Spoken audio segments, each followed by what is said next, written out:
I'll never forget the ping on my phone that morning, 4:07 a.m., while the world outside my window was still in shadow.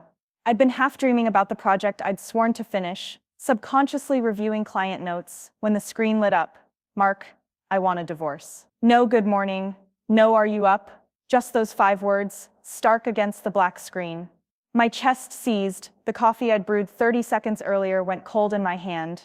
I stared at the message, reloading it like it must be some kind of hallucination. Then a second text arrived. Mark and I moved our retirement into cash. All of it. A whoosh of panic swept through me, rattling my bones. Retirement? Our nest egg of 12 years, every penny earmarked for our future, and he'd emptied it unilaterally overnight. From this morning, while he was halfway across the country at his annual work conference, I tapped his name in my contacts.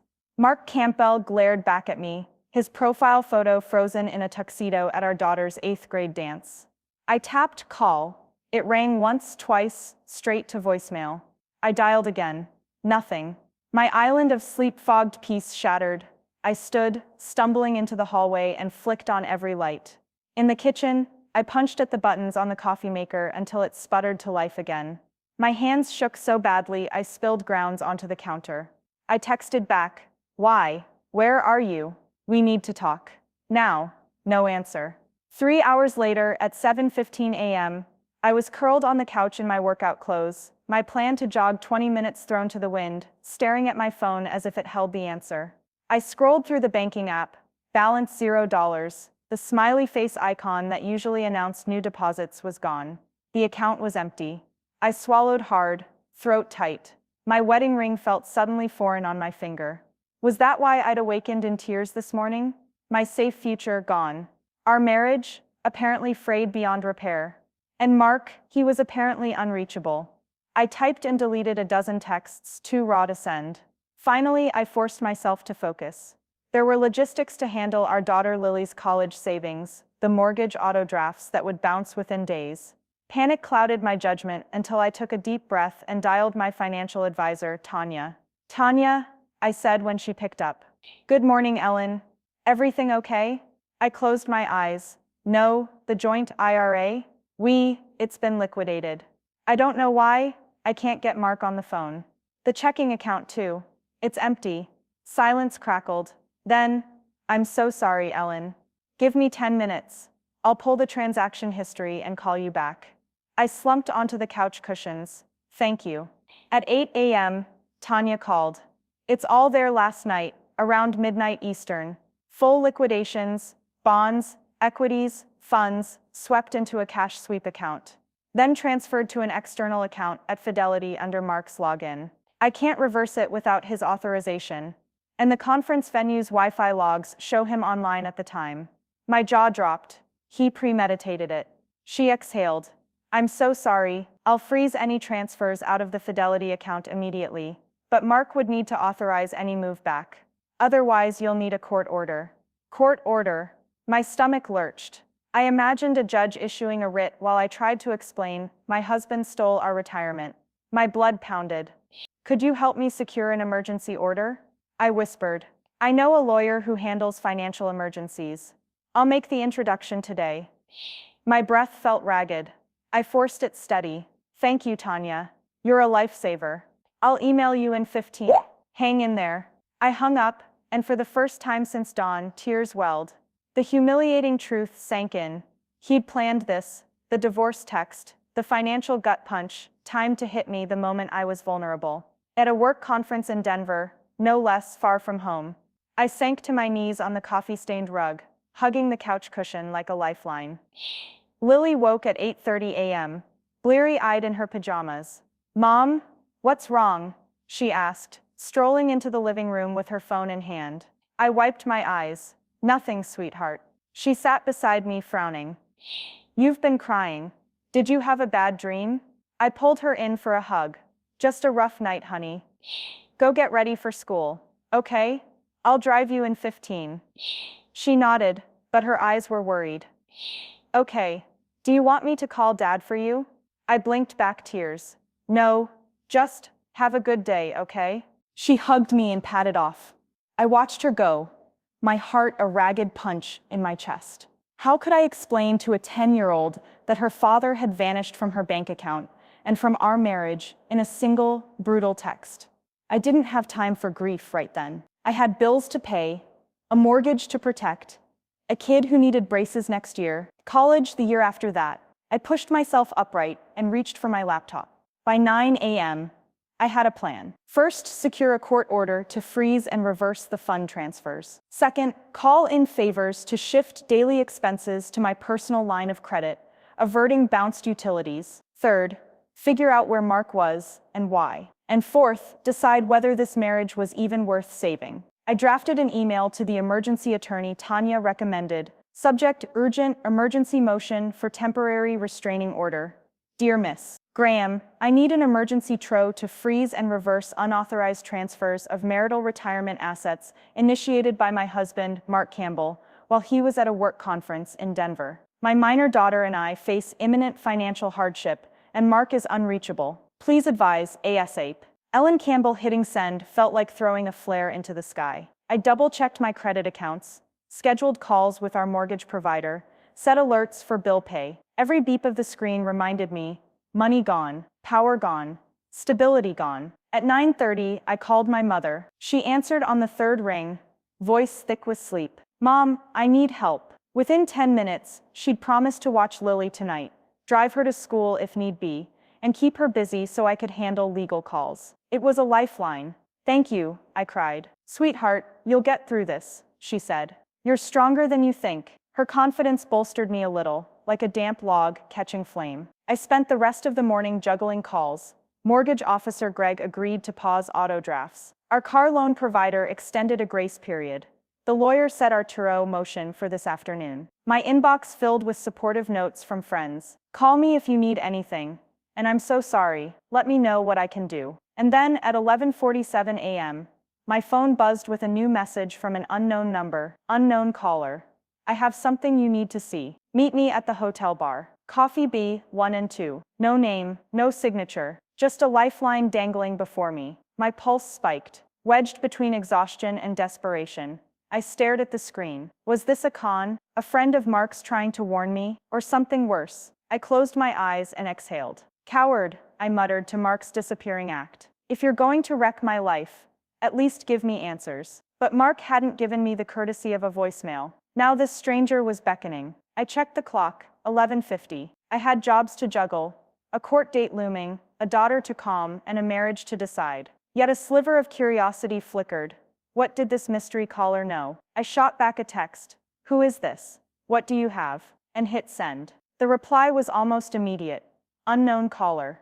Proof that he's with someone else. My breath caught. Proof? Someone else? My world teetered on a knife's edge between betrayal and conspiracy. I glanced at the dining table. Half-drunk coffee. A stack of overdue bills. My daughter's lunchbox waiting to be packed. All of it threatened to slip through my fingers. I texted back. Where? 1 p.m. Unknown caller. Hotel Grayson.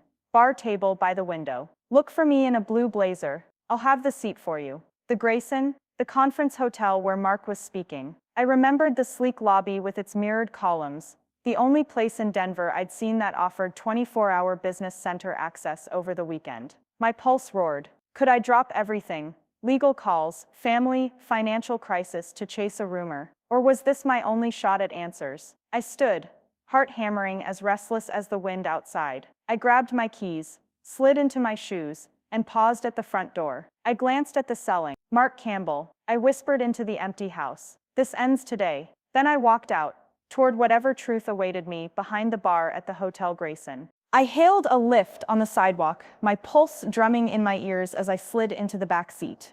The driver, an older woman with bright eyes, took my destination without a word, and we pulled away from my suburban cul-de-sac into the morning rush of Denver traffic. 12:52 p.m. My phone buzzed again from the unknown number. Unknown caller. I'll see you at 1 exactly. Bars on the left, as you face the lobby. Blue blazer. No one else will be there. I glanced at my reflection in the tinted window. Business casual was as far as I'd gotten this morning. Dark jeans, a crisp white blouse. No blazer, but I dug into my tote and yanked out the navy one I'd kept just in case. Slipping it on, I breathed deep. The ride felt impossibly long. The city skyline rose like a forest of glass in the distance. My heart fluttered with every brake tap. Were they really going to show me proof he's with someone else? Or was this some sort of trap? At 12:59, I slipped into the Hotel Grayson lobby, an oasis of marble columns and golden chandeliers. The bar was nearly empty, just one man in a blue blazer nursing a club soda at the window table. My stomach dropped, but I forced myself forward. I recognized him immediately. Jacob Ellis, Mark's best friend from college and co-presenter at the conference. Jacob's silver hair was cropped close. His eyes were hooded with weariness, guilt, or both. I stopped at the table's edge. "Jacob?" He looked up, startled, then offered a shaky half-smile. "Ellen, thanks for coming." I sat, all my questions lined up at my teeth. "What is this?" He lowered his voice. "I'm sorry, I shouldn't have gotten you involved. But I didn't know who else to trust." He slid a manila envelope across the marble tabletop. My breath snagged as I opened it. Inside were hotel security lanyards with Mark's name, a key card with a date-stamped hotel logo, and 3 photos, Mark and another woman wrapped in a midnight embrace in a third-floor corridor outside his conference suite. The woman's face was turned away, but her hair, long auburn curls, matched the profile pic I'd glimpsed on Mark's phone months ago. My hands shook. You took these?" He nodded, eyes downcast.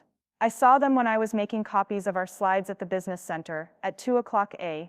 I waited outside his door and heard laughter. Then those 2 came out. Anger rolled up my spine. Why send this to me? Why now?" Jacob's gaze met mine, sorrow in his eyes. "Because you deserve the truth. And because I knew last night he was transferring funds, saw him log into your joint accounts. I tried to talk him out of it, but he shut me down. This divorce text, the withdrawals, he's been planning it for weeks." My chest tightened. "Weeks? But why?" He swallowed. "He said you'd been so focused on work, not the marriage, that you didn't notice anymore, that you didn't deserve the retirement funds. He was angry, hurt. He blamed you for Lily's college expenses, the house repairs, everything. He said he'd been carrying the weight alone." Tears blurred my vision. He never told me any of this." Jacob reached across the table and squeezed my hand. "He hates secrets, but he kept this one from you." "I'm sorry," I swallowed, anger flaming to life. "You need to call that attorney, file the tarot right now." He nodded, already pulling out his phone.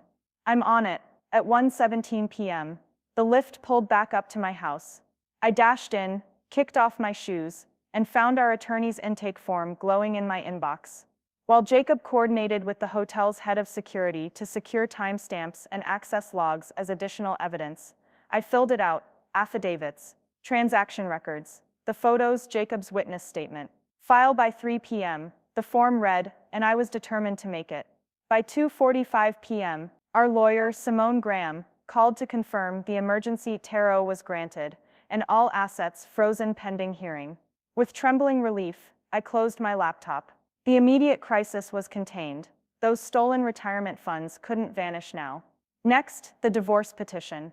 That evening, I greeted Lily at the front door, backpack in hand. She held up her hands. "Guess what, Mom?"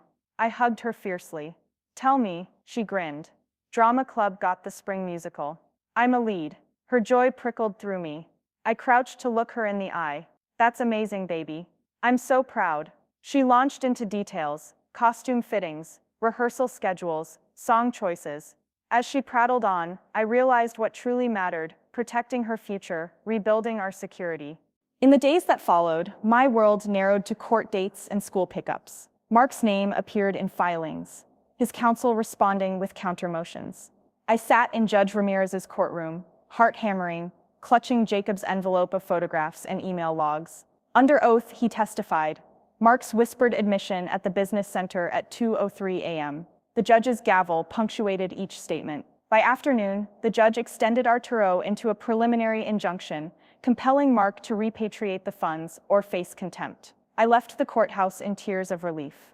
A reporter from the Denver Business Journal had snapped photos, my blazers and damp cheeks making for a dramatic shot. My phone buzzed with friend messages, offers of financial help, notes of solidarity. 2 weeks later, Mark finally answered my calls. We met at halfway point, a cozy cafe equidistant between our homes. He was gaunt, eyes rimmed red. When he saw me, he looked wretched with remorse. Ellen, he whispered. I breathed in, recalling every hollow moment since his text. Jacob was right. You've been angry and hurt. But stealing our future, texting, I wanted divorces. You broke my trust. His head bowed. I know, I was overwhelmed. I thought if I took the money, you'd come running to me, beg me to stay. My heart splintered.